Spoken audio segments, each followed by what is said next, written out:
Bertua untuk memberikan saya peluang untuk membahas Tita Tuli Yang Maha Mulia Seri Paduka Baginda Yang Di-Pertua Agong. Tuan Yang Di-Pertua, mengikut jawapan yang diberi oleh Kementerian Kewangan, pada masa sekarang keseluruhan cukai yang dikenakan ke atas motosikal CKD complete lockdown 150cc ke bawah ialah 26%, iaitu 20% adalah cukai excise dan 6% ialah GST. Bagi motosikal CKD 150cc ke atas ialah 36% keseluruhan cukainya, iaitu 30% excise duty dan 6% GST. Kalau motosikal 250cc sehingga 500cc, tambah lagi 5% cukai import, jadi 41% keseluruhannya. Kalau 500cc ke atas ialah 46% dengan tambahnya lagi 10% cukai import. Tuan Yang Di-Pertua, nampaknya begitu banyak golongan B40 yang banyak bergantung kepada motosikal sebagai jenis pengangkutan harian mereka. Saya bercadang supaya cukai excise duty bagi kumpulan motosikal 150cc ke bawah dihapuskan, untuk tujuan mengurangkan harga motosikal yang semakin meningkat harganya kerana inflasi dan turunnya nilai ringgit. Walaupun saya tahu kerajaan mau pencapaian peratusan tempatan dicapaikan untuk membantu industri tempatan adalah penting, tetapi ia boleh dicapaikan bukan saja melalui insentif pengurangan cukai excise, tapi dengan insentif cara lain. Kalau kerajaan takut excise duty dihapuskan akan mengurangkan minat pengeluar motosikal untuk menggunakan barangan tempatan dalam produk mereka. Tuan Yang Di-Pertua, dalam kesempatan ini saya juga ingin menyuruh kerajaan supaya menyeragamkan harga automobil di Sabah, Sarawak dan Melaya atau Semenanjung Malaysia. Contohnya, harga motosikal di Semenanjung Malaysia adalah lebih murah dari Sabah dan Sarawak. Beza harganya adalah dari beberapa ratus ringgit kepada 1,000 lebih. Saya tidak faham mengapa. Saya tidak faham kerana rakyat di Sabah dan Sarawak adalah lebih kurang dari segi pendapatan, tetapi mereka mesti membayar lebih untuk membeli motosikal mereka. Saya harap penyeragaman harga ini boleh diluaskan juga, bukan dari segi automobil dan juga barangan dan pakaian juga. Saya rasa kita ini satu Malaysia. Semua harga barangan mestilah sama saja, bukan di Semenanjung lebih murah, tapi di Sabah dan Sarawak lebih mahal. Tuan Yang Di-Pertua, isu sekarang ini ialah pencerobohan kapal penguatkuasa negara asing di perairan Malaysia, terutamanya di Laut Cina Selatan. Adakah ia semakin serius? Banyak kali soalan ini ditanya di dalam Dewan Yang Mulia ini, tetapi kerajaan nampaknya tidak berniat untuk menjawab soalan ini. Saya diberitahu bahawa keadaan di Laut Cina Selatan adalah sangat tegang. Jadi saya minta Kementerian Luar Negeri memberikan penjelasan supaya ahli-ahli parlimen di dalam dewan ini semua sedar bahawa apa keadaan sebenar yang berlaku di Laut Cina Selatan, terutamanya di kawasan perairan di luar Sarawak.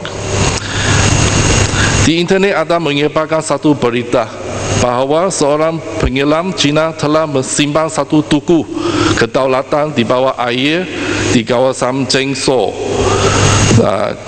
Zhenwu Ansha, yang hanya berjarak 80 km dari Bintulu, Sarawak. Saya ingin tahu adakah kerajaan sedar dengan perkara ini dan apakah tindakan seterusnya yang akan diambil oleh kerajaan. Dalam satu website pelancongan Brunei juga menyatakan bahawa terumbu Semarang Barat Nan Tong Jiao adalah milik negara Brunei. Jadi saya ingin tahu sama ada terumbu Semarang Barat sudah diserahkan kepada pihak Brunei. Tuan Yang Dipertua, selanjutnya ialah mengenai isu Oratis. Kontrak Oratis yang membekalkan ubat dan peralatan perubatan kepada peserta JPA telah dihentikan. Apakah langkah kerajaan yang akan diambil untuk mengatasi masalah peserta JPA ini yang tiada tempat untuk mendapatkan ubat mereka yang disubsidikan oleh JPA? Hospital awam juga menyatakan bahawa mereka tidak ada bajet untuk membekalkan ubat kepada golongan peserta ini. Banyak persoalan telah timbul berikutan perhentian kontrak ini. Jadi apakah sebab kontrak ini dihentikan? Adakah ini kerana kerajaan sudah tidak ada kekurangan kewangan untuk meneruskan pembekalan ini? Saya juga ingin tahu mengapa projek macam ini mesti melalui Oratis. Kerana sebagai orang tengah, Oratis sebagai orang tengah. Kerana projek macam ini sebenarnya boleh dijalankan directly melalui farmasi community tanpa melalui orang tengah macam Oratis. Ini juga akan meringankan beban kos kerajaan. Kerana melalui Oratis, kerajaan mesti bayar Oratis 17% sebagai makau keuntungan kepada Oratis.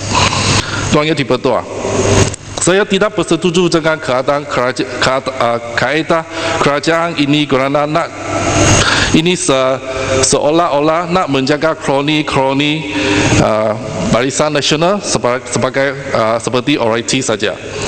Itu yang dibayar kepada Oratis untuk servisnya lebih baik digunakan untuk menjaga para ahli farmasi muda di luar sana yang struggling untuk berjaya. Saya sebagai seorang ahli farmasi, saya ingin menekankan di Dewan Yang Mulia ini bahawa suasana dari segi keundangan Malaysia adalah tidak mesra kepada ahli farmasi. Kami adalah komited untuk membekal servis profesional dan juga harga ubat yang kompetitif kepada orang ramai.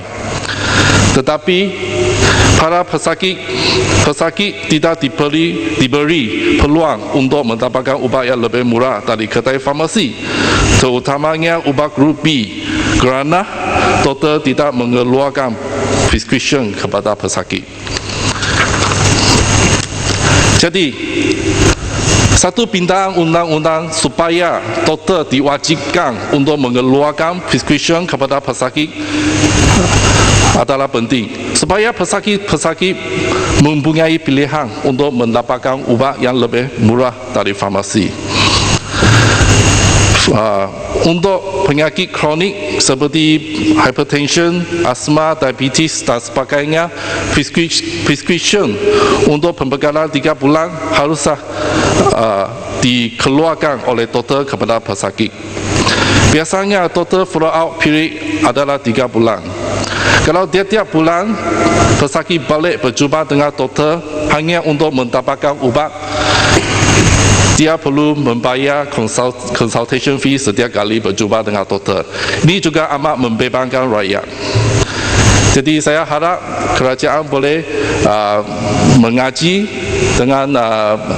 mengaji supaya perkara ini ditimbangkan. Tuan Yang Dipertua, banjir yang berlaku baru-baru ini di Sibu, banyak kebun sayur dimusnahkan di kawasan Sungai Bidu. Satunya faktor yang mengakibatkan berlakunya banjir ini adalah disebabkan oleh pelepasan air di embangan hidro Bakong.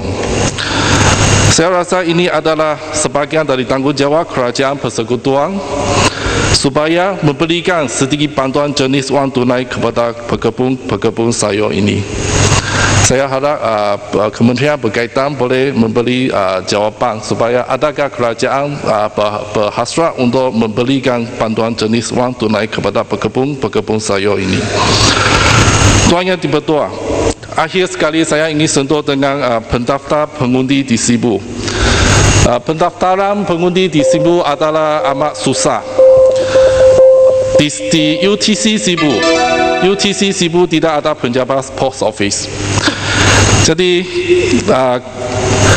penjabat post office biasanya duduk pada pukul 4:30 petang. Dan pada waktu biasa banyak orang bayar bil, sehingga pemuda yang layak nak mendaftar menjadi pengundi mesti tunggu dengan masa yang panjang. Di Sibu juga tidak ada office SPR. Banyak lagi pemuda masih belum berdaftar menjadi pengundi.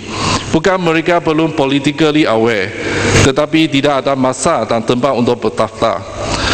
Kalau mereka balik kerja sudah pukul 5, nak pergi post office untuk mendaftar jadi pengundi, post office sudah tutup. Jadi ya, saya juga diberitahu oleh pihak post office bahawa mereka tidak mahu berpindah atau beroperasi di UTC kerana sewa yang dikenakan oleh UTC amat mahal untuk mereka. Jadi saya mau tanya, berapakah biasa kerajaan mengenakan sewa, berapakah sewa yang dikenakan oleh UTC? Mereka jabatan lain yang beroperasi di UTC boleh menjalankan pendaftaran pengundi supaya semua UTC di Malaysia boleh mendaftar pengundi. Macam Sibu UTC tidak boleh tidak ada jabatan yang mengambil peranan untuk mendaftar pengundi. Saya juga ingin tahu siapakah penolong pendaftar pengundi di Sibu. Saya minta kementerian berikan satu senarai nama, macam siapakah persatuan NGO yang di Sibu layak menjalankan pendaftaran pengundi, supaya saya boleh arahkan penduduk di kawasan saya pergi ke tempat itu untuk mendaftar menjadi pengundi. Tuan Yang di-Pertua, saya sebagai ahli parlimen, saya juga pernah memohon menjadi penolong pendaftaran pengundi kepada SPR. Tetapi permohonan saya tidak berjaya. SPR cakap ini mesti melalui persatuan yang ada register, ada berdaftar dengan ROS. Ya, jadi saya harap pihak kerajaan boleh memberi peluang supaya semua ahli parlimen boleh diberi peluang menjadi penolong pendaftar pengundi. Ini adalah basic service yang boleh dibekalkan oleh penjabat ahli parlimen. Sekian itu saja. Ya, shalom.